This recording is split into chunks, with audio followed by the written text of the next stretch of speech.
بسم اللہ الرحمن الرحیم قل اعوذ برب الفلق من شر ما خلق ومن شر غاسق اذا وقب ومن شر النفاثات في العقد ومن شر حاسد اذا حسد بسم اللہ الرحمن الرحیم قل اعوذ برب الناس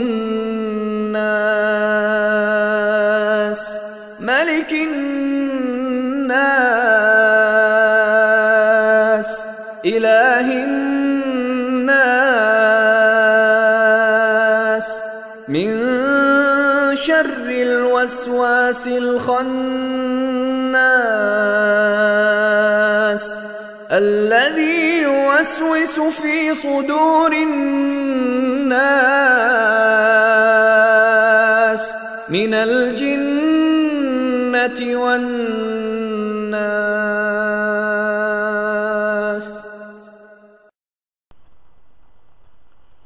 یہ قرآن شریف کی آخری دو صورتیں ہیں جنہیں معوذتین کہا جاتا ہے۔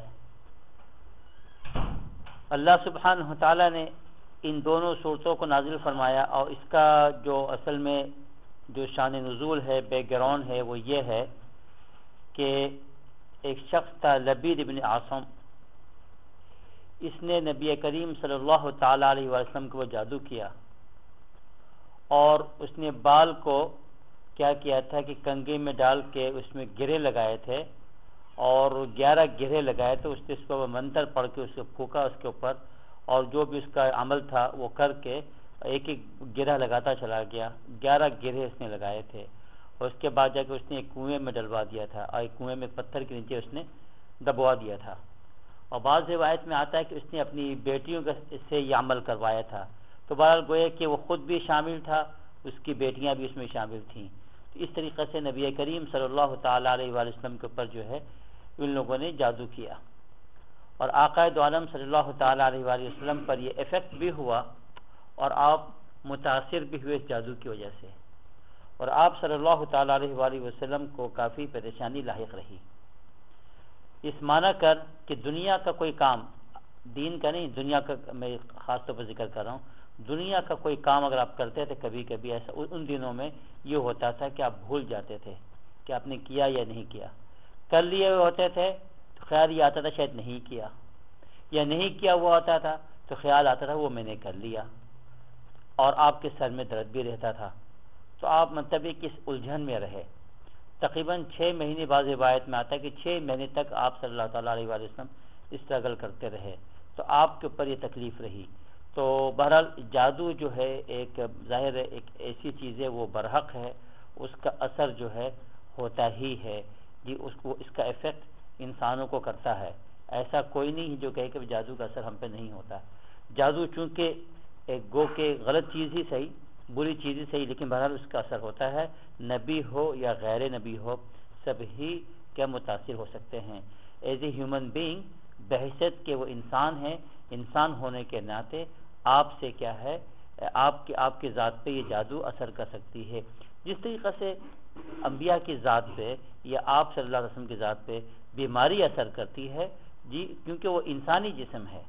انسانی جسم کے جو خواص ہیں، اس خواص کے اعتبار سے ظاہری بات ہے اس کے اندر وہ چیز سردی کا محسوس ہونا، گرمی کا محسوس ہونا، یہ انسانی خواص میں سے ہے۔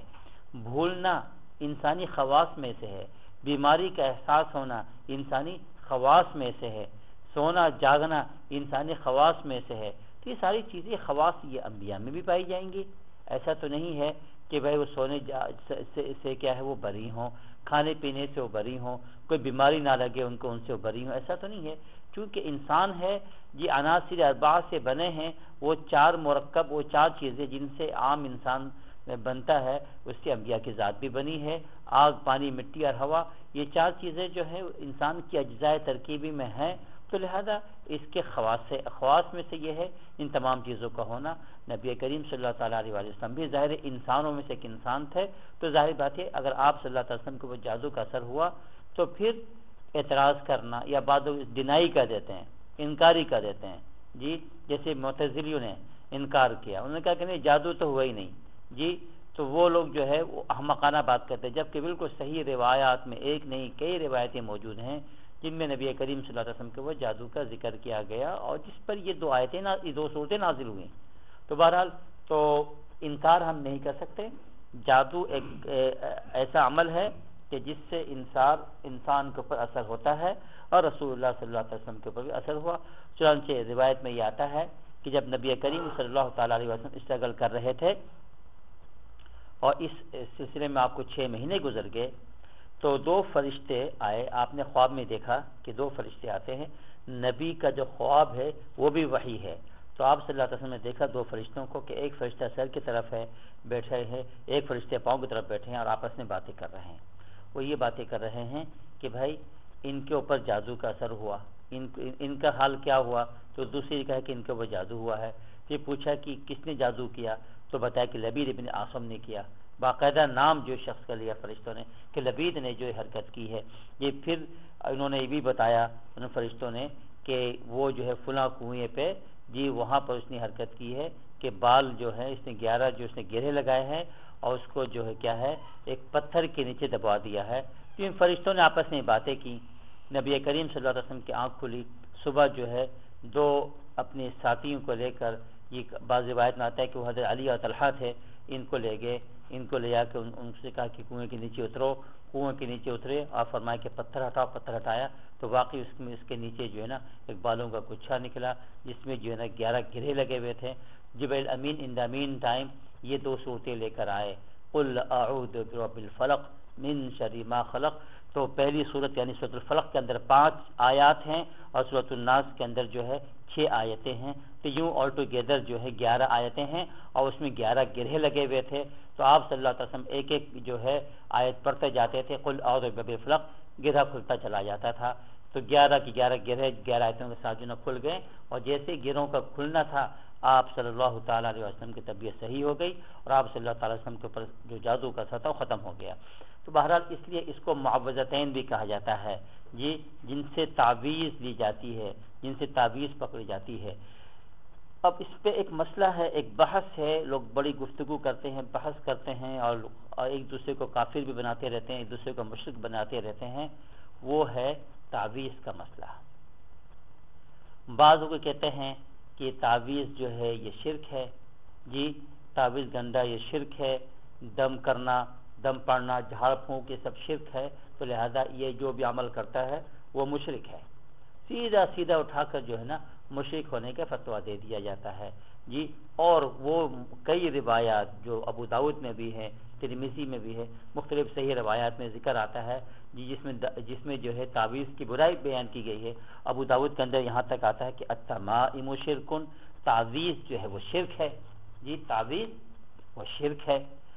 اور اسی طریقہ سے اور دوسری روایت میں کہ حضرت عبداللہ بن مسعود رضی اللہ تعالیٰ عنہ کے بارے میں آتا ہے کہ انہوں نے کسی شخص کے گلے میں دیکھا، ایک بچے کے گلے میں دیکھا کہ وہ کیا ہے ایک دھاگا سا بندھا ہوا تھا، اس میں کوئی چیز لٹکی ہوئی تھی، جیسے ہمارے یہاں تعویذ بچوں کے گلوں میں لٹکا دیتے ہیں۔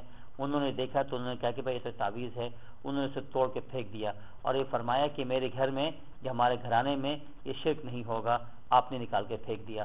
اس طرح کی کئی روایتیں ملتی ہیں جن میں یہ جو نا یہ تعویذ کی سختی سے ممانعت آئی ہے اور اس کی برائیاں بیان کی گئی ہے۔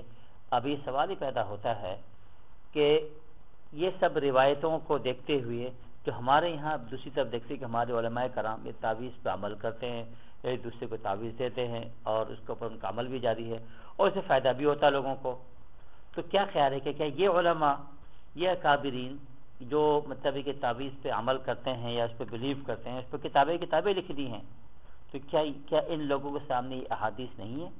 کیا وہ لوگ ان احادیث کے مراد کو نہیں سمجھے؟ تو یہ ایک مسئلہ ہے۔ تو اس سلسلے میں جو ہے میانہ روی اختیار کرتا ہوں، میں سیدھا کہتا ہوں، وہ یہ ہے کہ چونکہ اس میں اختلاف علماء کا 2 رائے ہیں، کچھ کہتے ہیں کہ یہ حرام ہے اور یہ ناجائز ہے، تو وہ آپ کی مرضی ہے. اگر آپ کا دل اسی طرف گویا کہ جاتا ہے کہ ہم نہیں کریں تو مت کیجیے، بس ختم مسئلہ. اور دوسری طرف اگر وہ علماء جو اس پہ عمل کرتے ہیں وہ یہ کہتے ہیں کہ اس کا خاطر خواہ فائدہ ہوتا ہے، اس سے امت کو فائدہ پہنچتا ہے، لوگوں کو فائدہ پہنچتا ہے، اگر آپ کا دل اس طرف مائل ہے اور آپ سمجھتے ہیں کہ ہاں بھائی اس سے فائدہ ہوتا ہے تو اس میں کوئی حرج نہیں، تو آپ لینے میں کوئی حرج نہیں. تو اس میں کیا ہے، ایک دوسرے کے اوپر کفر کا فتویٰ دینا، ایک دوسرے کو کیا ہے مشرک بنانا اور ایک دوسرے کے اوپر جو ہے نا الٹی سیدھی باتیں کرنا یہ مناسب نہیں ہے. بہرحال جب دو رائے موجود ہیں تو آپ کی مرضی ہے، بندے کی اپنی مرضی، آدمی جو چاہے وہ اختیار کر لے تو یہ جھگڑا ختم ہو جائے گا. باقی رہی دوسری بات کہ جو علماء اس کو یہ کہتے ہیں کہ جائز ہے تو ان کی بھی آف کورس دلائل ہیں، وہ بھی اپنے دلائل کے ساتھ بات کرتے ہیں. تو دلائل ان کی یہ ہیں، وہ حضرات یہ کہتے ہیں کہ وہ جو ساری روایتیں جو ابو داؤد شریف میں ہے یا دوسری روایت میں جس کا ذکر میں نے ابھی تھوڑی دیر پہلے کیا کہ بھائی جس میں یہ بتایا گیا ہے کہ یہ کیا ہے، تمائم جو ہے یعنی تعویذ جو ہے یہ شرک ہے. یہ حضرت عبداللہ بن مسعود کا جو عمل بتایا گیا کہ بھائی یہ جو یہ شرک ہے، تو اس کا جو ہے جواب دے دوں میں، اور ان حضرات نے بھی جواب دیا. وہ یہ ہے کہ یہ ان تعویذ کا ذکر ہے جو زمانہ جاہلیت میں لوگ استعمال کرتے تھے. زمانہ جاہلیت میں جو لوگ جو ہے نا تعویذ کا استعمال کرتے تھے وہ مشرکانہ کلمات ہوا کرتے تھے، وہ مشرکانہ کلمات ہوتے تھے جس میں شرک کے الفاظ لکھے ہوئے ہوتے تھے، جن میں ان کی بتوں کے نام ہوتے تھے، لات کا، عزا کا، منات کا، جی اسی طرح سے نصر کا، جی ان لوگوں کا نام ہوتے تھے. ان کو جو معبودان باطلہ تھے ان لوگوں کا نام ہوتے تھے، اور مشرکانہ کلمات لکھے ہوتے تھے، کلمات کفریہ لکھی ہوئی ہوتی تھیں پہلے زمانے کے تعویذ میں. تو ان کو بتایا گیا کہ التمائم شرکون، وہ تمائم جو ہیں وہ تعویذ جو شرک ہے، اس لیے کہ وہ کلمات شرکیہ ہیں وہاں استعمال کیا جاتا تھا. یہ حضرت عبداللہ بن مسعود کا جو عمل ہے وہ اس لیے ہے کہ کلمات مشرکانہ چونکہ چلا آ رہا تھا، ایک عمل تھا لوگوں کا اس طرح کا کرنا، تو آپ نے یہی سمجھا کہ بھائی میرے گھر میں وہ کام کیوں ہو، وہ نہ ہو. تو وہ بات تھی. نہ یہ کہ اگر کوئی شخص قرآن کریم کی آیت کو لکھ دیتا ہے اس خیال سے کہ اس میں رحمت ہے، اس میں برکت ہے اور تفاعل کی نیت ہے کہ بھائی نیک فعلی اس میں مقصود ہے کہ بھائی تاکہ جو ہے اللہ تعالیٰ اس قرآن کی برکت سے، اس کلام کی برکت سے اس کو شفا دے دے، تو اس میں کوئی حرج نہیں ہے. تو یہ دو الگ الگ ایشو ہیں. وہ جو روایات ہے جہاں تعویذ کو شرک بتایا گیا ہے وہ اس معنی کرے جو میں نے عرض کیا کہ وہ زمانہ جاہلیت میں کلمات کفریہ، کلمات شرکیہ استعمال کرتے تھے. اب یہاں پر اگر کوئی مسلمان جی اگر قرآن کریم کے الفاظ کو نقل کرتا ہے اللہ کے کلام کو، تو اس میں کلمات شرکیہ تھوڑی ہیں. تو بیسیکلی اس کی نیت ہے کہ قرآن کی برکت سے اللہ تعالیٰ اس کو شفا دے.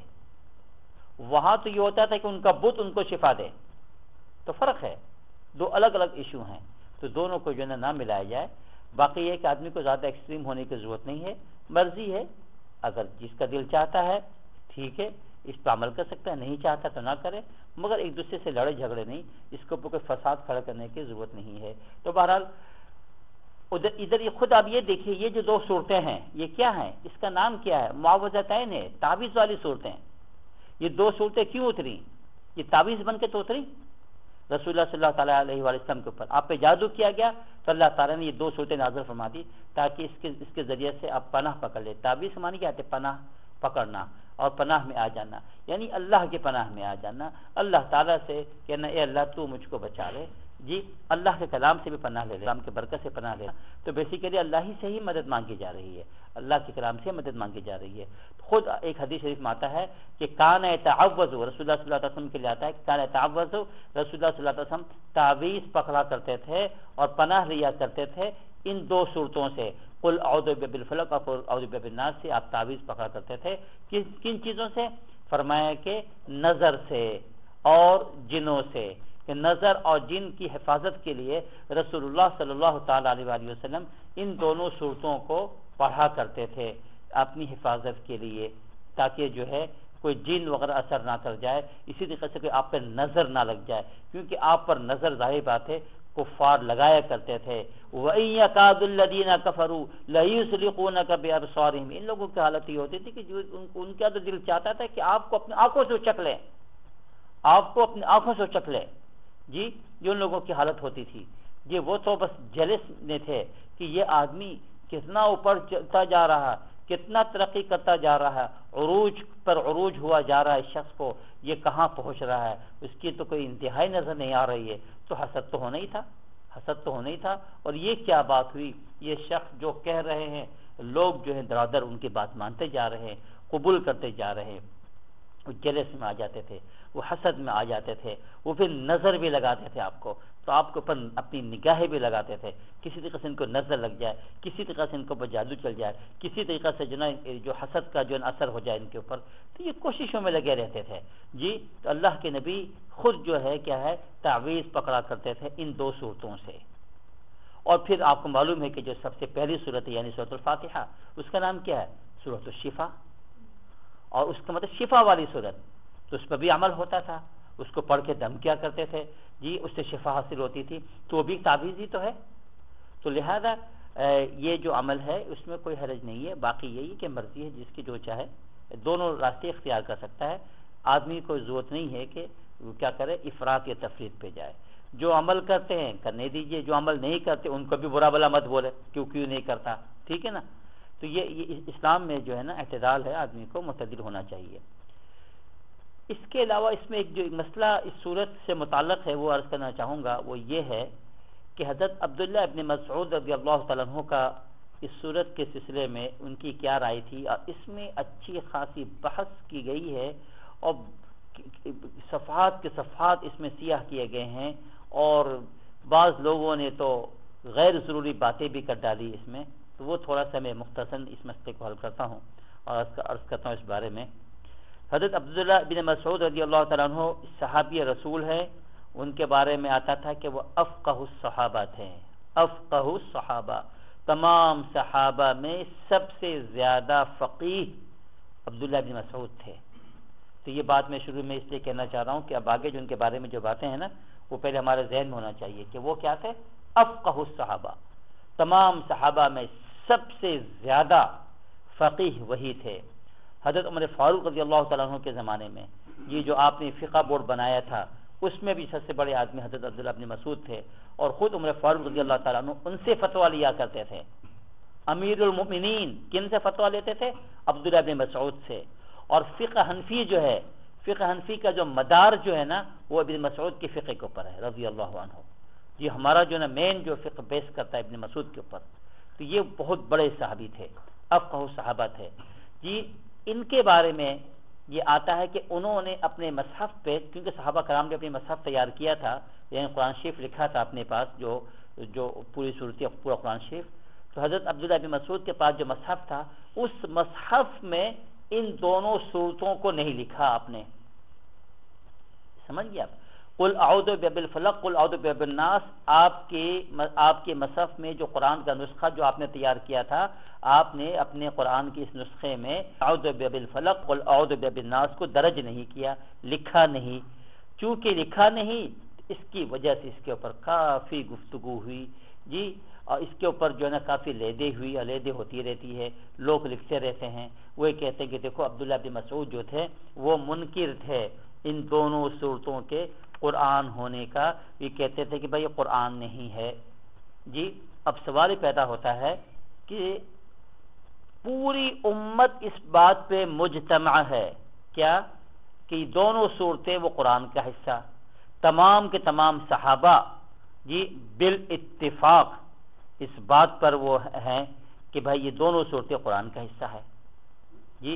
ایک روایت میں آتا ہے ایک صحابی نے رسول اللہ صلی اللہ علیہ وسلم سے پوچھا اس صورت کے بارے میں، تو آپ صلی اللہ علیہ وسلم نے فرمایا، اور یہ بالکل صحیح روایت ہے کہ بخاری کی روایت ہے، اس کا تو انکار کوئی نہیں کر سکتا، جس میں یہ آتا ہے کہ نبی کریم صلی اللہ علیہ وسلم سے پوچھا گیا ان دو صورتوں کے بارے میں، آپ نے فرمایا کہ مجھ کو اسی طریقے سے جبریل امین لے کر آئے تھے تو اس لیے میں نے تم سے لکھوا دیا ہے، تو گویا کہ جبریل امین نے یہ دو صورتوں کو قرآن بتایا تو میں نے بھی تم کو قرآن بتایا جی۔ تو صحابی کہتے ہیں اپنے سننے والے کو، میں بھی تم سے کہتا ہوں کہ قرآن ہے۔ تو صحابہ سب کا اتفاق تھا کہ یہ دو صورتیں قرآن کی ہیں۔ تو پھر سوال پیدا ہوتا ہے کہ حضرت عبداللہ بن مسعود رضی اللہ تعالیٰ عنہ جی یہ کس طریقے سے ان دو صورتوں کے انکاری ہیں، یہ ایک بہت بڑا سوال ہے، اور اس کے اوپر ایسے لوگ کہ جن کے دلوں کے اندر بغض صحابہ ہے جی، انہوں نے بھی بغض صحابہ کو نمٹایا اس راستے سے. اور ایک صحابی نے تو بڑی لمبی چوڑی تفسیر لکھ دی ہے جی، اور اس تفسیر کے آخر میں جب یہ موعظتین پہ پہنچے ان کو بڑا موقع ملا صحابہ کے اوپر قلم چلانے کا، اور چلا دیا قلم کو، اور خوب بےہودہ انداز میں، بہت ہی شیطنت کے انداز میں جو ہے نا انہوں نے باتیں کی. اس میں یہاں تک لکھا کہ ہم اگر کوئی بات صحابہ کے بارے میں کہہ دیتے ہیں تو توہین صحابہ کا شور مچا دیا جاتا ہے جی. وہ اپنے کیونکہ کافی کتابیں لکھی صحابہ کرام کے خلاف جی، تو اب ان کو یہاں موقع ملا حضرت عبداللہ بن مسعود کے خلاف لکھنے کے لیے. اگر ہم کوئی ایسی بات کہہ دیتے ہیں صحابہ کے بارے میں تو فوراً توہین صحابہ کا شور مچا دیا جاتا ہے، جبکہ دیکھتے نہیں کہ عبداللہ بن مسعود جی انہوں نے قرآن شریف کی 2 صورتوں کا انکار کر دیا جی. ہم حق کو حق بولیں گے جی چاہے کچھ بھی ہو، یہ انداز دیکھیے لکھنے کا انداز. پھر اس کے آخر میں چل کر لکھتے ہیں مگر آج تک کسی مفسر کو یہ جرأت نہیں ہوئی کہ معاذ اللہ کہہ دیتے کہ ابن مسعود ان 2 صورتوں کا انکار کر کے کافر ہو گئے. کیا مطلب اس کا؟ یہ اگر کوئی آدمی اردو سمجھتا ہو سمجھ جائے گا. وہ بولنا چاہ رہا ہے کسی میں جرأت نہیں ہوئی ہے، مطلب میرے اندر جرأت ہے، میں کہہ سکتا ہوں نعوذ باللہ. تو یہ ایسے بھی لوگ ہیں جنہوں نے جو ہے بغض صحابہ کو نمٹانے کی کوشش کی ہے، اور بغض حنفیت کے بھی نمٹایا کہ چونکہ حنفیت کا مدار جو ہے انہی کے اوپر، عبداللہ بن مسعود کے اوپر ہے، تو ایک تیر سے اس نے 2 شکار کھیلے. تو ایسے بہت سے لوگ ہیں جنہوں نے اس طرح کی بےہودہ حرکتیں کی ہیں، جبکہ حقیقت یہ ہے کہ ایسی بات نہیں ہے. پہلی بات جو میں کہوں گا، اور یہ بات حضرت شیخ عبدالحق محدث دہلوی رحمۃ اللہ علیہ نے نقل کی ہے، بڑی اچھی بات ہے، اور وہ میں اس سے 100% اتفاق کرتا ہوں. بڑا عمدہ انداز میں ایک مسئلے کو حل کر دیا، صرف 2 جملے میں کہا، لمبی بات بھی نہیں کیا میں زیادہ. آپ نے یہ فرمایا کہ عبداللہ ابن مسعود رضی اللہ تعالیٰ عنہ نے اپنے مصحف کے اندر یہ 2 صورتیں نقل نہیں کی ہیں. ڈزن مین اس کا یہ مطلب نہیں ہے کہ وہ اس کے انکاری ہیں. نہ لکھنے کا یہ مطلب کس نے کہہ دیا کہ اس کا انکاری ہیں؟ وہ اس لیے نہیں لکھا انہوں نے کہ وہ اتنی مشہور ہیں، زبان میں عام ہیں، نمازوں میں پڑھی جاتی ہے، وہ خود بھی پڑھا کرتے تھے. جیسا سورہ فاتحہ ہے کہ سورہ فاتحہ اتنا مشہور ہے کہ اس کی ضرورت ہی نہیں ہے. اگر کوئی نہیں لکھتا ہے اگر مصحف میں ڈزن مین کہ وہ کیا ہے قرآن کا حصہ نہیں ہے. سورہ فاتحہ اتنا مشہور، یعنی قرآن کی پہلی صورت، اسی طریقے سے آخری 2 صورتیں بھی اتنی ہی مشہور ہیں. تو بعض دفعہ شہرت کی وجہ سے کہ بھائی یہ تو سبھی کو پتہ ہے، تو انہوں نے لکھا.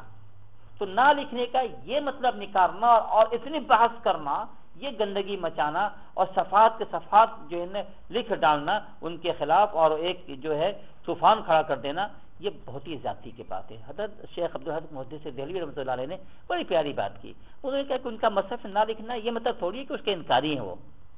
یہ کوئی نہیں کہتا کہ وہ انکار کیا انہوں نے.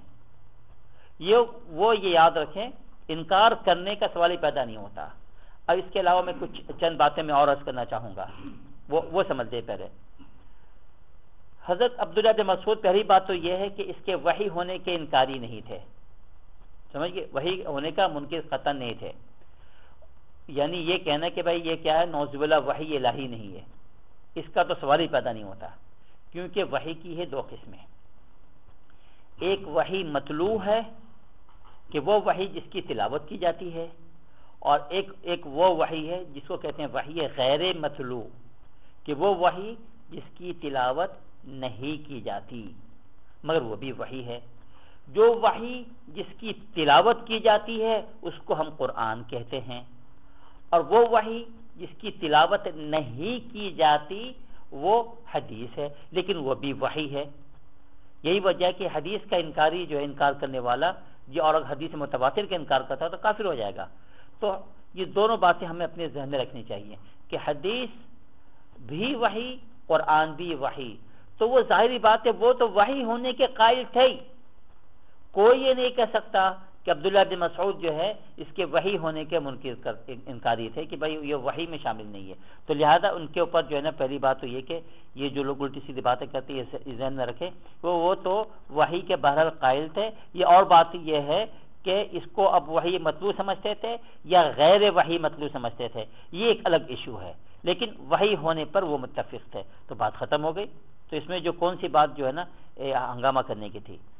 اور باقی یہ ہے کہ وہ کیوں نہیں، اور بعض حضرات نے یہاں تک لکھا ہے کہ حضرت عبداللہ ابن مسعود رضی اللہ تعالیٰ عنہ نے جو اپنے کلام میں یعنی اپنے مصحف میں جو یہ نہیں لکھا تھا، وہ اس لیے نہیں لکھا تھا کہ آپ کو یہ تھا کہ پتہ نہیں کہ یہ تلاوت کے غرض سے اتاری گئی ہے یا نہیں اتاری گئی ہے، تو تلاوت یعنی گوئے کہ اس کو مطلوب بنایا جائے کہ نہ بنایا جائے، یہ اس لیے جو ہے آپ نے اپنے اس میں احتیاطاً، صرف احتیاطاً نے لکھا تھا، ورنہ باقی اس کے قرآن ہونے کے وہ قائل تھے۔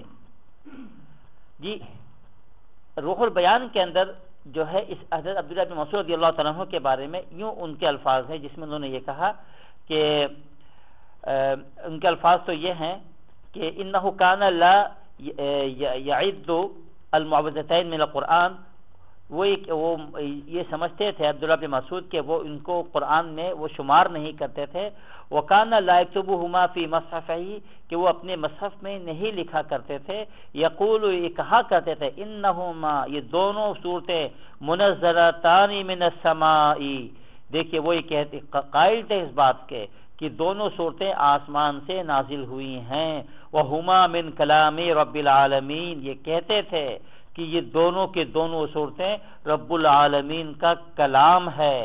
ولیکن النبی علیہ الصلوۃ والسلام کان یرقی یا یرقی ویعوذ بہما، لیکن رسول اللہ صلی اللہ تعالیٰ علیہ وسلم ان دونوں صورتوں سے کیا کرتے تھے؟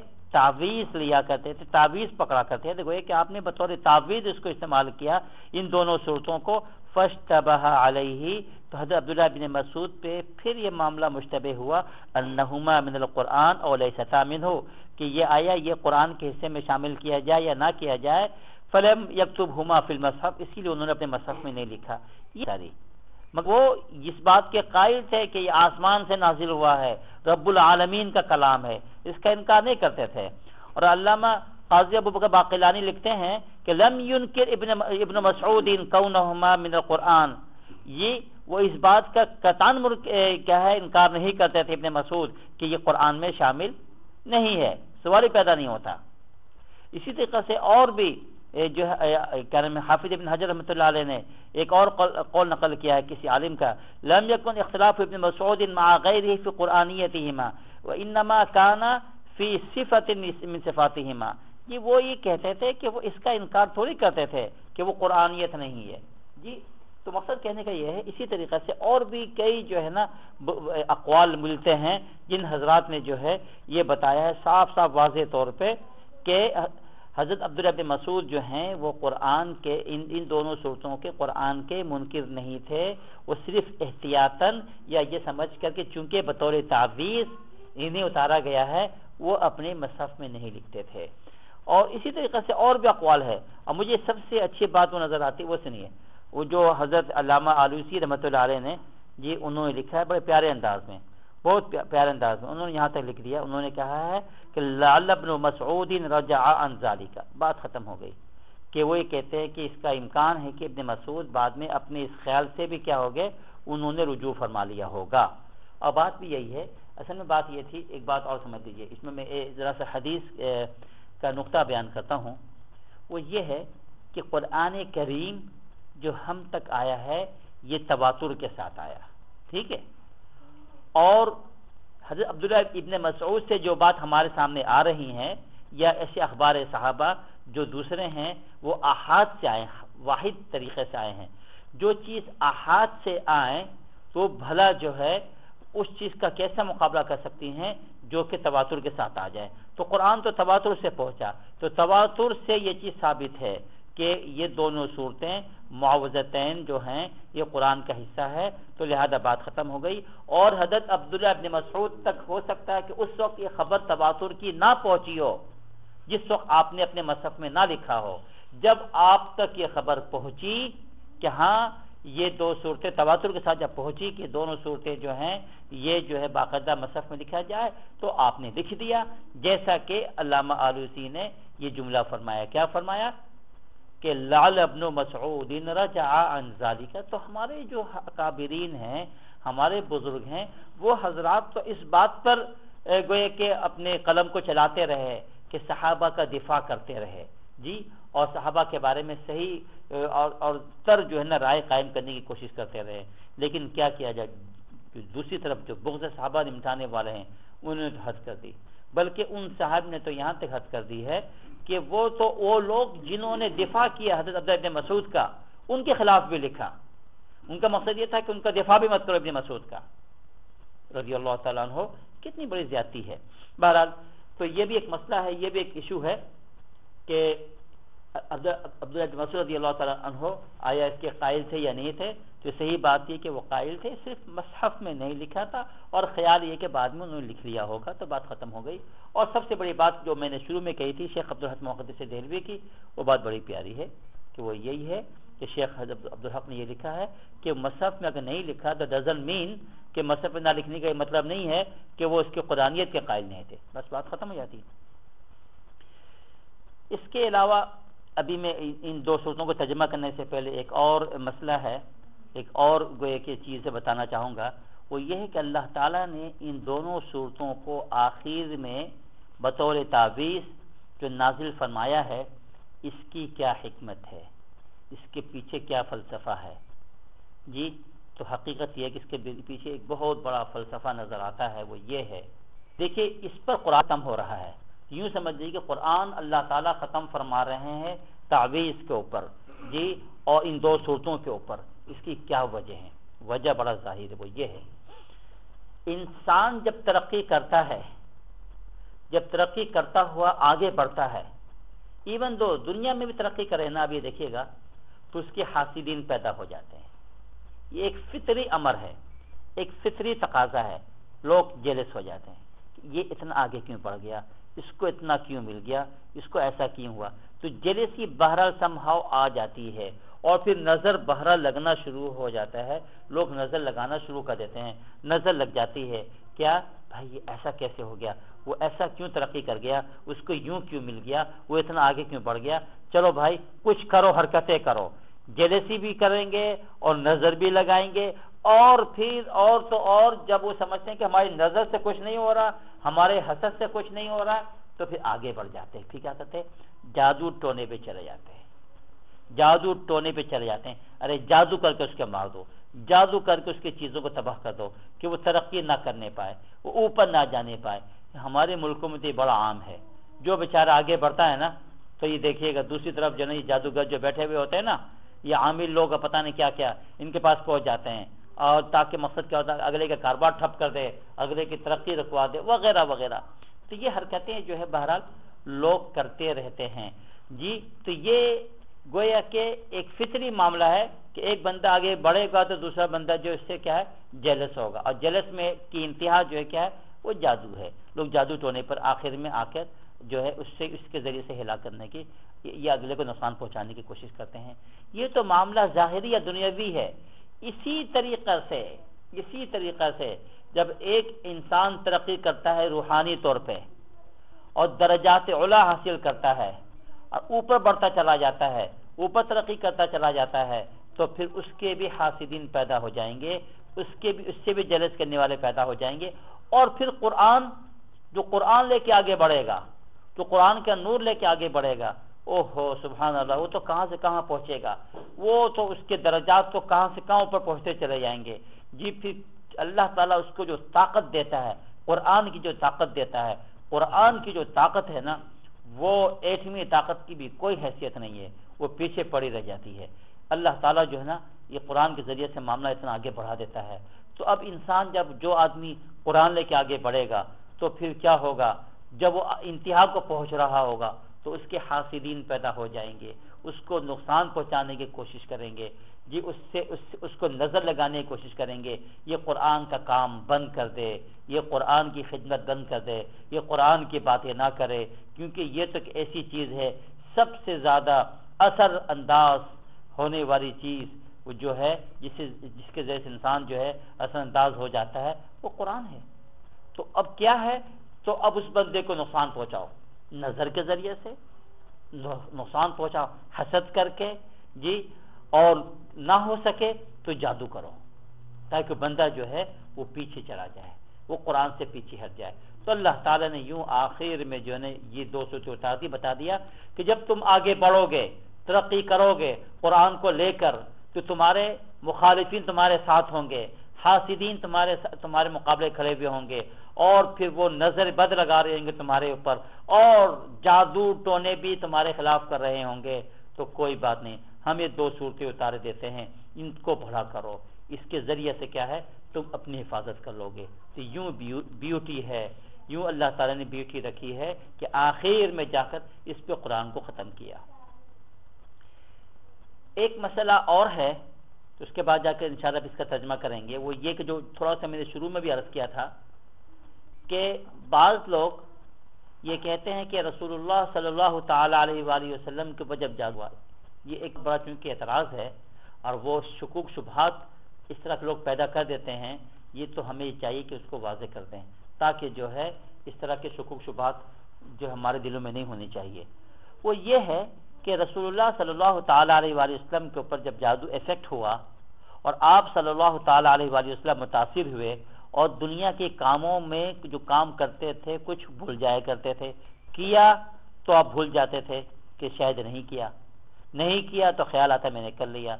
تو یہاں اعتراض کرنے والے اعتراض کرتے ہیں کہ جو آدمی، جو انسان دنیا کے ان کاموں کو بھول جائے تو کیا پتہ کہ وہ وحی کو بھی بھول جاتا ہو؟ جی ہو سکتا ہے وحی میں غلطی ہو جائے، اللہ کے کلام کے سننے میں غلطی کر سکتے ہیں، بولنے میں غلطی کر سکتے ہیں، اور ہو سکتا ہے کہ کوئی آیت جو ہے وہ ایسی نہ ہو جیسے انہوں نے فرمایا، کیا پتہ جبریل امین نے کچھ کہا اور آپ نے کچھ کہہ دیا، نعوذ باللہ ثم نعوذ باللہ ثم نعوذ باللہ۔ اس طرح کا اعتراض بعض لوگ کہہ دیتے ہیں، کر دیتے ہیں، تو اس کا جو جواب جو ہے وہ سن لیجیے۔ پہلی بات تو وہی ہے جو میں نے شروع میں کہی تھی کہ دیکھیں بات اصل میں یہ ہے کہ رسول اللہ صلی اللہ تعالیٰ علیہ وآلہ وسلم ظاہر وہ انسان ہیں، انسان کے جو خواص ہیں وہ آپ کی ذات میں موجود ہیں۔ کہ آپ صلی اللہ علیہ وسلم نے فرمایا، آپ نے فرمایا کہ انما انا بشر، آپ نے فرمایا کہ میں انسان ہوں، جی جس طرح تم انسان ہو میں بھی ایک انسان ہوں، انسا کما تنسونا، میں بھول جاتا ہوں، جی بھول میرے ساتھ بھی لگی ہوئی ہے، جی بھولتا میں بھی ہوں، کما تنسونا جیسے کہ تم بھول جاتے ہو، بھائی ہم لوگ بھی تو بھول جاتے ہیں، تو جو بھولنا انسان کے خواص میں سے ہے۔ آگے فرمایا کہ فَإِذَا نَسِيتُ، اگر میں کچھ بھول جایا کروں تو فَذَكِّرُونِي، مجھے یاد دلا دیا کرو، مجھے بتا دیا کرو کہ بھائی یہ جو ہے کیا ہے میں بھول گیا۔ جی ایک پورا واقعہ، جی حدیث جو ہے ایک صحابی کا ذوالیدین جو صحابی ہیں، جو ان کا واقعہ ہے کہ نبی کریم صلی اللہ تعالیٰ علیہ وسلم نے ایک دفعہ نماز پڑھائی، 4 رکعت والی نماز تھی، 2 رکعت پڑھا کے آپ نے سلام پھیر دیا۔ یہ بچے سے کہے گا تو آواز نہ لگے۔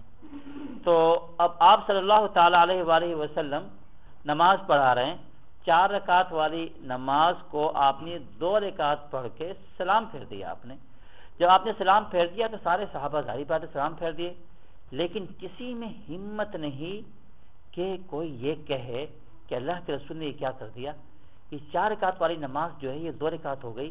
اب یہ کوئی سفر میں بھی نہیں تھی، ایک طرح آدمی سفر میں ہوتا ہے، چلو بھائی 2 رکعت نماز پڑھ لی، تو اب صحابہ کرام ایک دوسرے کو دیکھ رہے ہیں، اب ان کے ذہن میں یہ آ رہا ہے کہ ہو سکتا ہے کہ حکم بدل گیا، جی کہ اب شاید آج سے 2 رکعت پڑھی جائے گی۔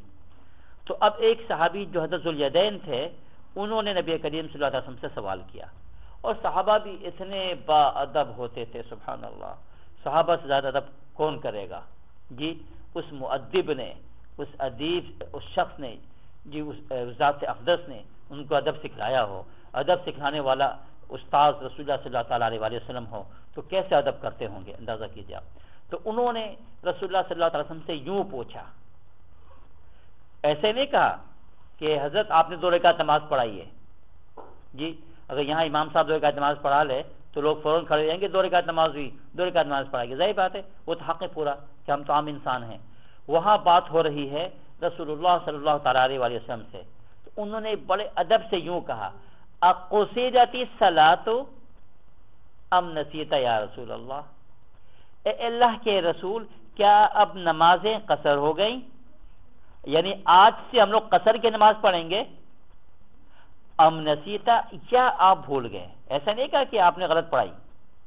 یہ ادب کی انتہا ہے کہ کیا نماز آج سے قصر کریں گے، یعنی 4 کی جگہ 2 پڑھیں گے کیونکہ آج آپ نے 2 پڑھائی ہے، یا تو پتہ نبی صلی اللہ علیہ وسلم نے کیا فرمایا؟ ما نسیت ما قصرت، نہیں میں تو بھولا بھی نہیں ہوں اور میں نے قصر بھی نہیں کیا. اب یہ دیکھیں آپ، حالانکہ آپ نے 2 پڑھائی اور آپ فرما رہے کہ نہیں میں نے 2 نہیں پڑھائی، میں نے 4 ہی پڑھائی ہیں. اب یہ عجیب بات ہوئی. تو وہ صحابی کہہ رہے نہیں نہیں نہیں نہیں، ایک بات ہوئی ہے، یا نماز قصر ہو گئی آج سے، یا پھر یہ کہ آپ بھول گئے. 2-3 دفعہ جو ہے ان صحابی نے اصرار کیا. 2-3 دفعہ نبی کریم صلی اللہ علیہ وسلم نے جو ہے یہ کہا کہ نہیں نہیں میں تو نہ بھولا ہوں، نہ ہی میں نے اس کو قصر کیا، یعنی میں نے 4 بھی نہیں پڑھائی، میں نے 4 ہی پڑھائی، 2 نہیں پڑھائی، میں نے قصر نہیں کیا. جب وہ صحابی مسلسل اصرار کرتے رہے تو رسول اللہ صلی اللہ علیہ وسلم کو خیال آیا کہ یہ کیا بات ہوئی، یہ کیوں بار بار اتنا کہہ رہے، کہیں ایسا تو نہیں ہے کہ یہ صحیح کہہ رہے، واقعی میں نے 2 پڑھائی ہوں. تو آپ نے پھر پوچھا دوسرے صحابہ سے، تو سب صحابہ کرام رضی اللہ تعالیٰ مجمعین جو بیٹھے تھے وہ گردن ہلانے لگے کہ ہاں اے اللہ کے رسول ایسا ہی ہوا تھا. اب یہ دیکھیے یہ انسان ہیں، تو انسان ہونے کے ناطے یہ پاسبلٹی ہے کہ یہ انسان کے خواص میں سے ہے ایسا ہونا، مگر اس کا یہ مطلب لے لینا کہ بھائی وحی میں فرق پڑ جائے، نہیں نہیں نہیں نہیں، یہ بالکل غلط بات ہے. وحی کی ذمہ داری اور اس کا تحفظ اللہ تعالیٰ نے خود اپنے ذمے لے رکھی ہے. سمجھیں نا آپ؟ یہ تو اللہ تعالیٰ نے وحی کی حفاظت لے رکھی ہے. یہ ان چیزوں میں رسول اللہ صلی اللہ علیہ وسلم کا بھول جانا جی یہ انسانی خواص کا تقاضا ہے، انسانی خواص کا تقاضا ہے کہ ایسا ہو جائے. اچھا وہی روایت میں کمپلیٹ کروں جس میں یہ آتا ہے کہ اللہ کے نبی نے یہ بھی فرمایا نا، آگے پھر آپ نے یہ فرمایا انما انا لا انسا ولکن انسا لاسنا. کیا پیاری بات بتائی. آپ نے فرمایا کہ میں بھولتا نہیں ہوں بٹ بھلا دیا جاتا ہوں، مجھے بھلا دیا جاتا ہے، لاسنا تاکہ سنت معلوم ہو جائے، طریقہ معلوم ہو جائے کہ اگر غلطی ہو جائے نماز میں تو کیا کرنا چاہیے. تو بہرحال کہنے کا مقصد یہ ہے کہ حوائج بشریہ اور لوازم بشریت کے تحت رسول اللہ صلی اللہ تعالیٰ علیہ وسلم بھول سکتے ہیں یا بھولتے ہیں، اور دیگر انبیاء بھی بھولے ہیں. تو بھولنا اور چیز ہے. جہاں تک عصمت انبیاء کا تعلق ہے اور جہاں تک اسی طریقے سے عصمت وحی کا تعلق ہے وہ تو اللہ تعالیٰ نے خود اپنے ذمے لیا ہے. انا نحن نزلنا الذکر وانا له لحافظون، ہم ہی ہیں جس نے قرآن کو اتارا اور ہم ہی ہیں جس کی ہم حفاظت کرنے والے ہیں. تو یہ اللہ سبحانہ وتعالی خود ہی حفاظت کریں گے. اللہ تعالیٰ نے اپنے ہاتھ میں لے رکھا ہے یہ، تو لہٰذا اس کا تو تحفظ موجود ہے. وہاں پر جو ہے نا کچھ شیطانی اثر نہیں ہو سکتا، وہاں نسیان کا سوال ہی پیدا نہیں ہوتا، وہ اللہ تعالیٰ نے اپنے ہاتھ میں لے رکھا ہے. اور دیکھ لیجئے آج تک ہمارے سامنے موجود ہے یہ قرآن ایز اٹ از من وعن، اسی طریقہ سے موجود جس طریقہ سے جو ہے لوح محفوظ سے قرآن نازل ہوا تھا، آج ہمارے ہاتھوں میں اسی طریقہ سے موجود ہے. کہ اللہ تعالیٰ نے یہ ذمہ داری لے رکھی ہے. تو بہرحال یہ اس طرح کا نسیان ہو جانا، بھول جانا، یہ عصمت کے خلاف نہیں ہے، بلکہ یہ تو حوائج بشریہ میں شامل ہے کہ یہی چیز تو بتاتی ہیں کہ آپ انسان ہیں. اب آئیے ہم ان 2 صورتوں کا ترجمہ کر لیتے ہیں. فرمایا کہ قل اے نبی کہہ دیجئے اعوذ برب الفلق. یہ جب 2 صورتیں نازل ہوئیں تو حضرت عقبہ بن عامر رضی اللہ تعالیٰ عنہ سے نبی کریم صلی اللہ علیہ وسلم نے فرمایا آج کی رات اللہ تعالیٰ نے مجھ پر ایسی 2 صورتیں نازل فرمائی ہے کہ اس سے عمدہ بہترین کوئی صورت اس سے پہلے اللہ نے نازل نہیں کی. یہی 2 صورتیں تھیں، یہ قل اعوذ برب الفلق اور قل اعوذ برب الناس. باقی اس صورت کے بارے میں اختلاف ہے کہ مکی ہے کہ مدنی ہے. تو بہرحال دونوں طرح کے دلائل موجود ہیں دونوں طرف.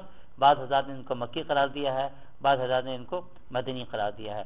واقعہ اور مدنی ہے تو اس لحاظ سے ظاہری بات ہے پھر یہ صورت مدنی ہو جائے گی، مگر ہمارے یہاں نسخوں میں لکھا ہوا ہے کہ مکی ہے. بہرحال فرمایا کہ قل اعوذ برب الفلق، کہہ دیے کہ میں پناہ میں آیا، میں پناہ لیتا ہوں رب الفلق. فلق جو ہے کس کو بولتے ہیں؟ صبح کے وقت کو. جو فلق بولتے ہیں بیسیکلی جو رات کی جو ظلمت ہوتی ہے نا اس کو پھاڑ کر صبح کی روشنی نمودار کرنے والا جو اللہ کی ذات ہے. تو صبح کے رب کی یا فلق کے رب کی قسم. جو کہ کیا کرتا ہے، رات کے ظلمات کو، رات کے اندھیرے کو پھاڑتا ہے اور پھاڑنے کے بعد اس میں سے صبح کو نکالتا ہے. فالق الاصباح یہ جگہ آتا ہے، تو وہ اللہ کی ذات ہے جی.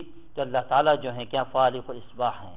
تو بہرحال صبح کے رب کی قسم، یہ صبح کے رب کی فرمایا کہ قل اعوذ برب الفلق، میں صبح کے رب کی پناہ میں آیا، پناہ مانگتا ہوں صبح کے رب کی. آگے فرمایا رب کے بارے میں اس سے پہلے بھی تفصیل بیان کر چکا ہوں.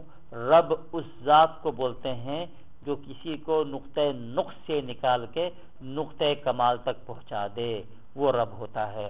تو یہ اللہ سبحانہ و تعالی ہیں جس نے ہمیں نقطہ نقص سے نکالا. ہم کہاں گندگی ناپاک قطرہ جس کے جسم سے نکل جانے پر غسل فرض، جس کے جسم پہ لگ جانے پر جسم کا دھونا فرض، کپڑے میں گر جائے تو کپڑا کا دھونا فرض، اس ماء مہین اس ذلیل پانی سے انسان پیدا ہوا اور کہاں پہنچا، اس کمال تک پہنچا یہ انسان کہ جبریل بھی پیچھے رہ گیا جی. تو وہ نقطہ نقص سے نکال کے نقطہ کمال تک پہنچانے والی ذات کو رب کہتے ہیں. تو وہ رب جو اس کے جو ہے نا پناہ میں آتا ہوں. من شر ما خلق، تو ایک ایک آیت پڑھتے گئے رسول اللہ صلی اللہ تعالی علیہ وآلہ وسلم اور گرہ کھلتی چلی گئی. قل اعوذ برب الفلق پڑھا، ایک گرہ کھل گئی. من شر ما خلق، ظاہری بات ہے کہ مخلوقات میں جو اللہ نے ہی بنائی ہے بے شک، لیکن ان مخلوقات میں کتنی چیزیں ایسی ہیں جو بدی کی ہیں، جن میں شر ہیں جی، جن میں نقصان پہنچ سکتا ہے، نقصان پہنچاتے ہیں.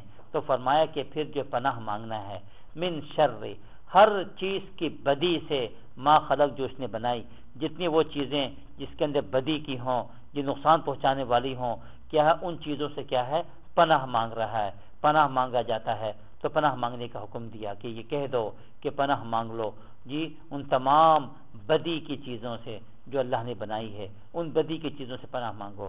آگے چل کے ومن شر غاسق اذا وقب سے بدی کی کچھ بدی کا ذکر کر رہے ہیں جی. 3 بدی کا ذکر کر رہے ہیں. بدی تو بہت ہیں جی، بری چیزیں تو بہت ہیں، ان میں سے 3 چیزیں جو ہیں خاص طور پر بہت ہی بری ہیں، ان سے پناہ کا ذکر کیا گیا. ومن شر غاسق اذا وقب، کس چیز کی بدی سے، اور فرمایا کہ اور بدی سے اندھیرے کی جب سمٹ آئے. تو رات کا جب اندھیرا ہوتا ہے اس میں اکثر کیا ہوتا ہے، شر، فساد، یہاں تک کہ جادو ٹونے کا عمل بھی لوگ زیادہ تر رات ہی کو بیٹھ کے کرتے ہیں. یا اسی طریقہ سے اس میں جو ہے رات جب اندھیرے جب سمٹ آئے، اس سے یہ بھی مراد ہو سکتا ہے کہ چاند کا کبھی کبھی چاند گہن لگ جاتا ہے جی، رات کی روشنی جو ہے پھر سمٹ جاتی ہے. یا اسی طریقے سے یہ مراد یہ ہے کہ سورج جو ہے وہ جب غروب ہو جائے، جب سورج غروب ہو جاتا ہے تو اندھیرا آ جاتا ہے. یہ تینوں مراد جو ہے نا غاسق اذا وقب میں لیا جا سکتا ہے. تو بہرحال رات کے اندھیرے میں بہت کچھ ممکن ہے کہ بہت کچھ نقصان ہو سکتا ہے. شیاطین زوروں پر ہوتے ہیں اور جادوگر ساحر جو ہیں وہ زوروں پر ہوتے ہیں، وہ اپنے منتر رات کے اندھیروں میں بیٹھ کے پڑھتے ہیں. تو ہمیں یہ چاہیے کہ رات کے شر سے پناہ مانگے جی، کہ جب رات میں جب جو لوگ شر کر رہے ہوں، ہمیں نہیں پتا، رات کے اندھیروں میں بیٹھ کر ہمارے دشمن ہمارے خلاف سازشی کر رہے ہوں جی، کہ بھائی یہ کرنا ہے، وہ کرنا ہے، اگلے کو یوں نقصان پہنچانا ہے، یا جادو ٹونے کے ذریعے سے نقصان پہنچانا ہے، یا فزیکلی نقصان پہنچانا ہے، تو رات کے اندھیرے میں بہت کچھ گن ہوتا ہے. تو یہ فرمایا کہ یہ کرو. تو ویسے بھی حدیث میں آتا نا رات کے اعمال مختلف بتائے گئے ہیں کہ رات کو آدمی یہ عمل کر کے سوئے، مختلف اعمال کا ذکر فرمایا ہے. ان میں سے جو کیا ہے کہ آدمی جو ہے معوذتین کا عمل رات کو کرے، رات کو سونے سے پہلے جی، تو آدمی محفوظ رہتا ہے.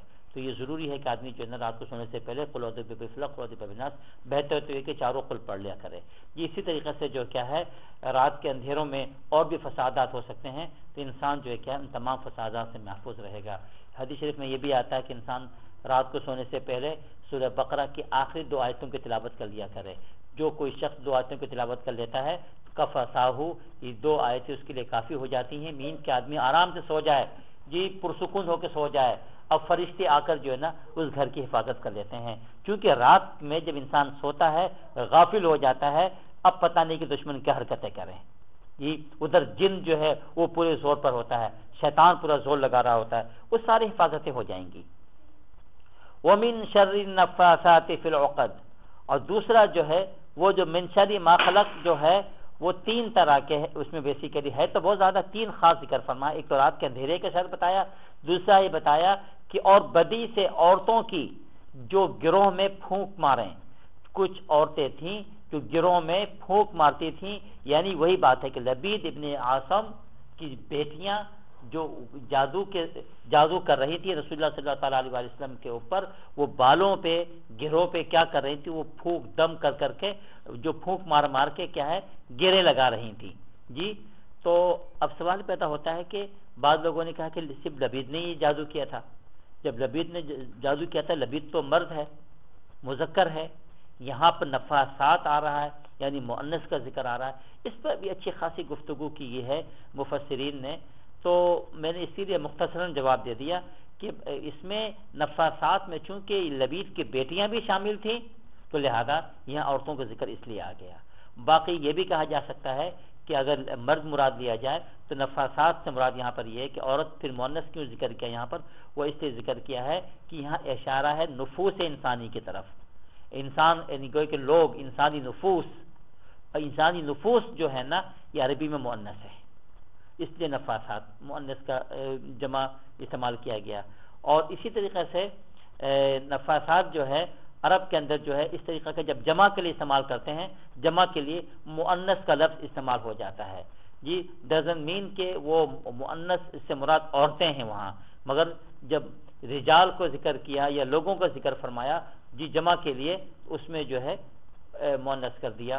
تو لہذا کوئی بھی معنی ہو سکتے ہیں، لیکن بہترین بات وہی جو میں نے شروع میں کہہ دی ہیں کیا کہ لبید کی بیٹیاں شامل تھیں، تو بات ختم ہو گئی. باقی یہ کہ عورتیں بھی اس عمل میں بہت زیادہ رہتی ہیں، بلکہ جادو ٹونے میں تو ہمارے ملک میں آپ جائیں تو یہ دیکھیے کہ عورتیں زیادہ اس میں مبتلا ہوتی ہیں.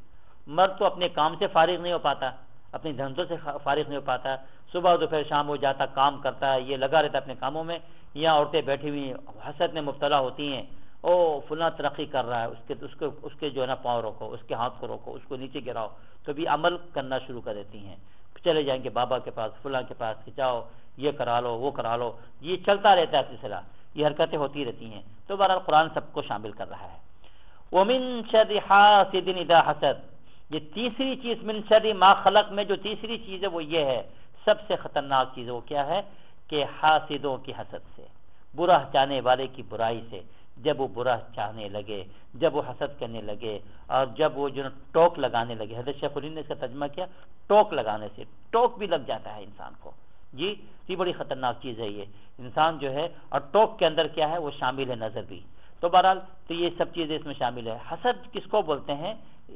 حسد کے اوپر بڑی گفتگو کی گئی، مختصراً سمجھ لیجیے.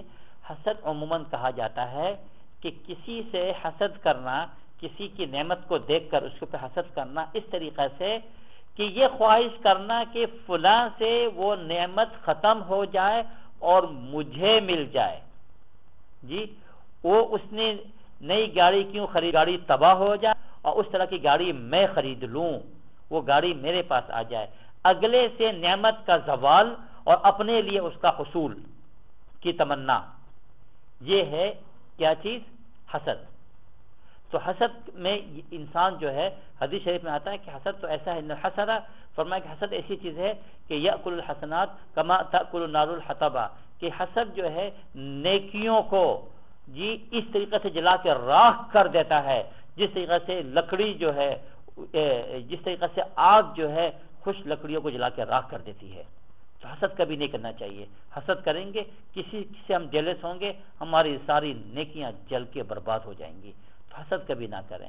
البتہ آپ رشک کر سکتے ہیں، آپ چاہیں تو غبطہ کر سکتے ہیں. غبطہ اور رشک اور چیز ہے، ان میں کوئی ممانعت نہیں ہے. غبطہ یہ ہے کہ کوئی کسی شخص کو اللہ نے دولت دی، ہمیں یہ تمنا کریں کہ اللہ تو بھی مجھے دے، اور میں جس طریقے سے فلاں شخص جو ہے اس دولت کا خوب استعمال کرتا ہے، غریبوں کی مدد کرتا ہے، فقیروں کی مدد کرتا ہے، دن بھر دیکھو جب بھی دیکھو وہ پیسوں کو بانٹ رہا ہوتا ہے. خدا کرے میرے پاس بھی ایسا ہو جائے کہ میں بھی مالدار بنوں اور دن رات صبح دوپہر شام ایک ہی کام کروں، پیسوں کو غریبوں پر لٹاتا رہوں. جی اگر کوئی آدمی یہ نیت کرتا ہے تو اس کو حسد نہیں بولیں گے، اسے کیا کہیں گے؟ غبطہ کہیں گے. حدیث شریف میں آتا نا لا حسد الا فی اثنتین، صرف 2 طرح کے لوگوں کے اوپر حسد کی اجازت ہے. 2 طرح کے لوگوں کے اوپر ہم حسد کر سکتے ہیں. یہاں حسد سے کیا مراد ہے؟ غبطہ. ہم غبطہ کر سکتے ہیں. ایک تو یہی رجل آتاہ اللہ مالا، جی جس شخص کو اللہ تعالیٰ مال دے دے، پھر اس کے بعد وہ کیا کہتا ہے فَوَا يُنْفِقُ بِهِ آنَاءَ اللَّيْلِ وَآنَاءَ النَّهَارِ، پھر دن بھر پیسے کو خرچ کرتا رہتا ہے، غریبوں پر لٹاتا رہتا ہے. ایک اس آدمی کے اوپر ہم حسد کر سکتے ہیں، یعنی غبطہ کر سکتے ہیں کہ اللہ ہم کو بھی دے، ہم بھی ایسے لٹاتا رہے. وَرَجُلٌ آتَاهُ اللَّهُ قُرْآنًا، دوسرا وہ شخص جس کو اللہ تعالیٰ قرآن کی دولت دے دے، قرآن کی نعمت دے دے. فَوَا يَقُومُ بِهِ آنَاءَ اللَّيْلِ وَآنَاءَ النَّهَارِ، کہ وہ دن اور رات قرآن لے کے پڑھ رہا ہو، قرآن کو پڑھا رہا ہو، قرآن کو سکھا رہا ہو. قرآن دن دیکھو تو قرآن، رات دیکھو تو قرآن. تو ایسے بندوں پر ہمیں بھی حسد کرنا چاہیے. یہاں حسد سے کیا مراد ہے؟ یعنی غبطہ کرنا چاہیے کہ خدا ہمیں بھی قرآن کا ایسا علم دے دے، خدا ہمیں بھی قرآن کا ایسا عاشق بنا دے، خدا ہمیں بھی جو ہے نا قرآن پڑھنے پڑھانے والا بنا دے، خدا ہمیں بھی ایسی توفیق دے دے کہ دن ہو تو ہم قرآن کے ساتھ جوڑے ہوئے ہوں، رات ہو تو قرآن کے ساتھ جوڑے ہوئے ہوں. اس کا نام حسد تو ہے، حدیث میں ذکر کیا، لیکن یہ غبطہ کے معنی پہ آتا ہے، تو یہ بھی جائز ہے. ایک چیز ہے رشک. رشک یہ ہے کہ کسی کو آپ کو پتہ چلے کہ ماشاءاللہ اس نے ایک نئی چیز لے لی، یا گھر لے لیا، یا گاڑی لے لی، یا کوئی کاروبار شروع کر دیا، یا کوئی اچھی نعمت مل گئی. جی کسی بھائی کو، کسی بہن کو ہمیں خوشی ہو کہ ماشاءاللہ کیا بات ہے، اللہ اور دے، جی خوشی کا اظہار ہو، اس کے اوپر دل سے خوشی کا اظہار ہو، اسے رشک کہتے ہیں. پھر کوئی آدمی کہے مجھے اس پہ رشک آ رہا ہے کہ کیا بات ہے، جی کیا کہنا اس کی خوش نصیبی کہ وہ ترقی کر رہا ہے. تو دل میں حسد نہیں ہے، بلکہ اگلے کے لیے خوشی کا اظہار دل سے نکلے، وہ رشک ہے. بہرحال تو وہ یہ جو سمجھ لیجئے کہ انسان کو چاہیے کہ پناہ مانگے 3 بدی کے چیزوں سے. وہ بتا دیا کہ بدی کی چیزوں میں رات کا اندھیرا جس میں بہت ساری گن ہو سکتی ہیں، یا پھر جادوگر کے جو پھونک، وہ جادوگرنیوں کے پھونک سے بھی، اور حاسد و حسد سے. اس کے بعد جو صورت ہے اس کو بھی ختم کر لیتا ہوں مختصر ترجمہ کر کے. قل اعوذ برب الناس، فرمایا کہ اے نبی کہہ دیجئے آپ پناہ میں آ جائیے، پناہ میں آتا ہوں، پناہ مانگتا ہوں برب الناس، لوگوں کے رب کی پناہ مانگیے. اللہ سبحانہ وتعالی رب کا پھر ذکر کرتے ہیں، اور الناس یعنی لوگوں کا ذکر کر دیا. ویسے تو رب ہے العالمین ہے، وہ رب العالمین ہے، لیکن اس العالمین میں ایک ایسی مخلوق جو تمام مخلوقات کی سردار، وہ کون ہے؟ الناس ہے، یعنی ہم آپ، یہ انسان، ہم لوگ ہیں. اس لیے اللہ تعالیٰ نے ہمیں اس کا ذکر کر دیا. اور دوسری بات اس سے بھی ذکر کر دیا، اپنا کی طرف اشارہ ہوگا کہ ہم جو ہیں کہ ہے ہمارا مالک، ہمارا رب اللہ تعالیٰ ہیں، اس کی طرف بھی اشارہ ہو گیا. اور تیسری بات یہ ہے کہ اسی انسان کی ہدایت کی تو بات ہو رہی ہے، اللہ تعالیٰ اسی لیے جو ہے یہیں سے شروع فرما دیا. تو بہرحال فرمایا کہ رب الناس، رب الناس کی پناہ میں آؤ. اور وہ رب الناس کون؟ آگے ذکر فرما دیا ملک الناس، بغیر واو کا ذکر کر رہے ہیں، بغیر عطف کا ذکر کر رہے ہیں، جی ون آفٹر ون، کہ وہ رب الناس ہیں، ملک الناس جو لوگوں کے بادشاہ ہیں. آگے کہا الہ الناس جو لوگوں کے معبود ہیں. پہلی جو صورت ہے نا اس میں دیکھا آپ نے کہ جہاں من شر ما خلق کا ذکر کیا تو وہاں پر جو ہے نا ہر جگہ واو کا لایا، واو کو لا کے بتایا. جی یہاں پر واو نہیں لا رہے، بغیر واو کے یعنی بغیر عطف کے بتا رہے ہیں، یہ چسپا کر رہے ہیں. جب اس کی صفات کو بیان کرے، رب الناس کی صفت بتا دیا ملک الناس سے، اور ایک صفت بتا دی الہ الناس سے. تو بہرحال یہ 3 صفات کے ساتھ ذکر فرما دیا. من شر الوسواس الخناس، جی فرمایا کہ کس چیز کی بدی سے پناہ مانگنا ہے؟ فرمایا کہ وسوسے ڈالنے والے کے شر سے، جو لوگوں کے دلوں کے اندر وسوسہ پیدا کرے. الخناس یہاں بھی دیکھیے واو نہیں لائے، بغیر واو کو ذکر کر رہے ہیں، جو چھپ کے دلوں کے اندر گھس کے کیا کرے، وہ اندر گھس کے جو نا لوگوں کے وسوسہ ڈالنے کی کوشش کرے. یہ تو شیطان جو ہے نظروں سے غائب تو ہو جاتا ہے، لیکن اس کے بعد جب انسان غافل ہو جاتا ہے، جب انسان غفلت میں چلا جاتا ہے یا سویا رہتا ہے، پھر شیطان گھس کر جو ہے وہ گیم کھیلتا ہے. وہ ہمارے ساتھ جو ہے غفلت کے ساتھ جو ہے وہ شیطان جو ہے نا خوب جو ہے نا فائدہ اٹھانے کی کوشش کرتا ہے. الذی آگے دیکھیے بغیر واو کے دوبارہ ذکر کیا، جو وسوس فی صدور الناس، جو وسوسہ ڈالتا ہے. وہ خناس وہ ہے جو وسوسہ ڈالتا ہو لوگوں کے دلوں میں، جی لوگوں کے دلوں میں وسوسہ ڈالتا ہے. من الجنۃ والناس، وہ شیطان انسان جنوں میں بھی ہے اور آدمیوں میں بھی ہے. تو یہ نہ سمجھیں کہ صرف جو ہے جن ہی شیطان ہوتے ہیں، بلکہ انسان بھی شیطان ہوتا ہے، چنانچہ خود قرآن شریف میں موجود ہے. اللہ سبحانہ وتعالی نے فرمایا وَكَذَلِكَ جَعَلْنَا لِكُلِّ نَبِيٍّ عَدُوًّا شَيَاطِينَ الْإِنسِ وَالْجِنِّ يُوحِي بَعْضُهُمْ إِلَى بَعْضٍ. فرمایا کہ اور اسی طریقے سے ہم نے بنایا ہے ہر نبی کے لیے دشمن انسانی شیطانوں میں سے اور جن کے شیطانوں میں سے جی، اور یہ ایک دوسرے کو وحی کرتے رہتے ہیں. تو اللہ تعالیٰ نے یہ اس آیت میں بتا دیا کہ انسانوں میں بھی شیطان ہوتے ہیں اور جنوں میں بھی شیطان ہوتے ہیں. انسانی شیطان وہی ہے جو شیطانی حرکتیں کرتے ہیں، لوگوں کے دلوں میں وسوسہ ڈالتے ہیں، لوگوں کے اندر کنفیوژن کریٹ کرتے ہیں، لوگوں کو خراب کرتے ہیں، لوگوں کو پریشان کرتے ہیں. تو بلکہ لوگ اپنی الفاظ کے ذریعے سے جو ہے وہ شیطانی حرکتیں کر دیتے ہیں. بلکہ شیطان جو وہ ہے، جو جن ہے، وہ ہمیں تو نظر نہیں آتا. جن ہمیں نظر نہیں آتا، وسوسہ ڈال رہا ہے، دل میں خیال آیا کہ یہ گندگی کر وہ وغیرہ وغیرہ جی، کسی کے بارے میں بدگمانی پیدا کر دیتا وغیرہ وغیرہ، یہ وسوسے چلتا ہے. لیکن یہی کام انسان بھی کرتے ہیں. کتنے لوگوں کو دیکھیے گا وہ آ جاتے ہیں، ارے پتہ ہے فلاں ایسا ہے، فلاں ویسا ہے. اب ہمارا اگر دل صاف بھی ہو نا کسی کے بارے میں، اب ہمارا دل خراب ہو جاتا ہے. یہ انسان حرکتیں کرتا ہے، شیطانی کام انسان بھی کرتا ہے جی، شیطانوں والا عمل انسان کرتا ہے، لوگوں کے اندر وسوسہ پیدا کر دیتا ہے. ایک واقعہ بڑا عجیب غریب لکھا ہے کہ اب وہ دیکھیے کہ یہ انسانی شیطان جسے کہتے ہیں. ایک سوتیلی ماں تھی، اس نے اپنے سوتیلے بیٹے سے یہ کہا، ہوا کیا تھا، اس بچے نے رات کو پانی صبح اٹھ کے پانی پیا تو اس نے یہ کہا کہ یہ جو تم نے پانی پیا تھا نا، میں نے دیکھا تھا کہ چھوٹا سا سانپ اس میں موجود تھا، سانپ کا چھوٹا سا بچہ اس میں موجود تھا، اور تم نے ایسے پانی پی لیا تو وہ سانپ تمہارے پیٹ میں چلا گیا. اب وہ بچہ جو ہے پریشان ہو گیا کہ اب اس نے ساتھ ساتھ یہ بھی کہتے ہیں کہ اب جو تیرے پیٹ میں جو سانپ ہے نا، اب پلے گا، بڑا گا، اور جو ہے وہ کیا ہے تمہارے وجود کے ساتھ وہ رہے گا. اب ظاہر بات ہے کہ وہ ستیلی ماں تھی نا، تو اس نے وسوسہ ڈالنا تھا، وہ اپنا کام کر گئی. اب اس لڑکے کا حال یہ ہوا، جو بڑا ہوتا گیا، پیٹ میں کبھی کوئی مروڑ ہوتی نا تو کہتا وہ سانپ بولا جی، کوئی آواز آ جائے پیٹ میں تب اس کو تصور کرتا ہے کہ یہ سانپ ہی ہے، سانپ بڑھ رہا میرے پیٹ میں. اور وہ جو ہے جو بھی مومنٹ ہو جائے، کسی بھی لحاظ سے ہو جاتا ہے انسان ہے، پیٹ میں مروڑ بھی آ جاتی ہے تو سانپ ہی سانپ سمجھتا رہا، یہاں تک کہ وہ کمزور ہوتا چلا گیا، اس کی حالت خراب ہو گئی، اور یہاں تک اس کی حالت ہوئی کہ وہ مرنے کے قریب ہو گیا. صرف اس عورت کے ساتھ، سوتیلی ماں کے ساتھ ایک اور عورت تھی، سازش میں شریک تھی. اسے سب پتا تھا کہ یہ اس نے جھوٹ بولا ہے، اس بچے کو جو ہے نا اس طریقے سے مروا رہی تھی. تو وہ جو ہے وہ جو دوسری عورت تھی، اس نے آ کر کہا کہ میں اس کے باپ سے کہا کہ میرے پاس اس کا علاج موجود ہے، تم کہو تو میں بالکل صحیح کر دوں گی، بچہ بالکل صحیح ہو جائے گا یہ لڑکا جی. انہوں نے کہا ٹھیک ہے تم کرو. اس نے کہا کہ بس مجھے کچھ عمل کرنا پڑے گا جی، اور روزانہ آتی ہے، کچھ پڑھ اپنا دم کرتی ہے اور اپنا کچھ منتر پڑھ کے چلی جاتی. تو اس طریقے سے تھوڑا سا ٹائم گزرا. پھر ایک دن اس نے کیا کیا کہ ایک چھوٹا سا سانپ کا بچہ کو لے کر آئی، اس کے دانت توڑ کے اس کے زہر کو نکال کے، تیز عورت تھی، پھر وہ رات چھپ کے لے کر آئی. جو بچہ سو رہا تھا اس کے شلوار کے پاس اس نے رکھ دیا، اور اس کے بعد جا کر اس نے کہا بچے سے کہ لو میں نے عمل پورا کر دیا، اب تم یہ دیکھو یہ تمہارے شلوار میں کہ نے کیا ہے. اس نے اٹھ کے دیکھا تو اس میں سانپ تھا. اس نے کہا یہی تو ہے، میں نے عمل سے سب نکال دیا، وہ سانپ نکل گیا تمہارا، اب یہ تمہارا سانپ نکل گیا، اب تم صحیح ہو جاؤ گے.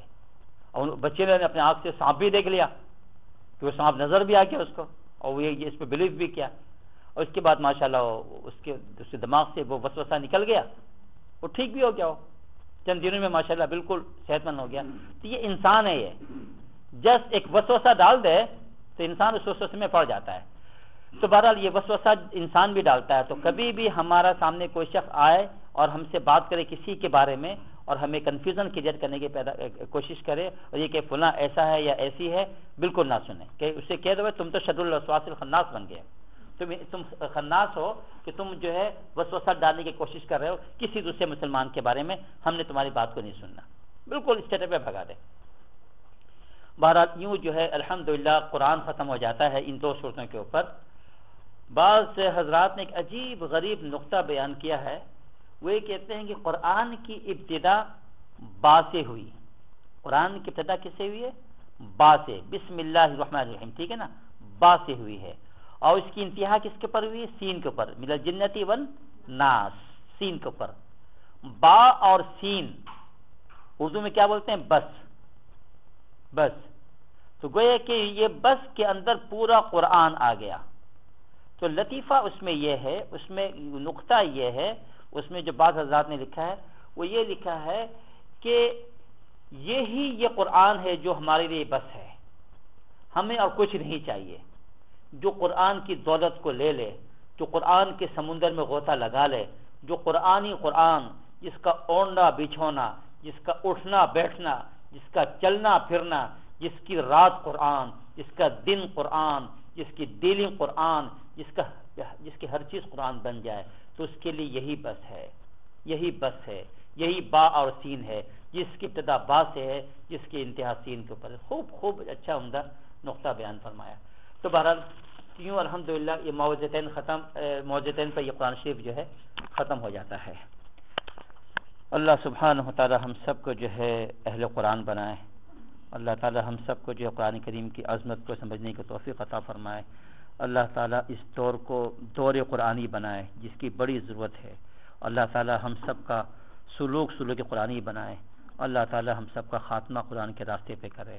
اللہ نے کریم کے برکت، اللہ سبحانہ و تعالی ہمارے دنیاوی حوائج کو پورا فرمائے، تمام بیماریوں کا خاتمہ فرمائے، اللہ سبحانہ و تعالی ہماری قبروں کو قرآن سے منور کر دے، اللہ سبحانہ و تعالی روز محشر میں اللہ کے سامنے کھڑے ہوئے ہوں، قرآن کو ہمارے لیے شفیع بنائے، اور پلسرات سے ہم جب گزریں تو اللہ سبحانہ و تعالی قرآن کے نور سے پلسرات میں نور بھر دے، یہاں تک کہ ہم جنت میں داخل ہو جائیں۔ بہرحال اللہ تعالی ہم سب کو جو ہے اہل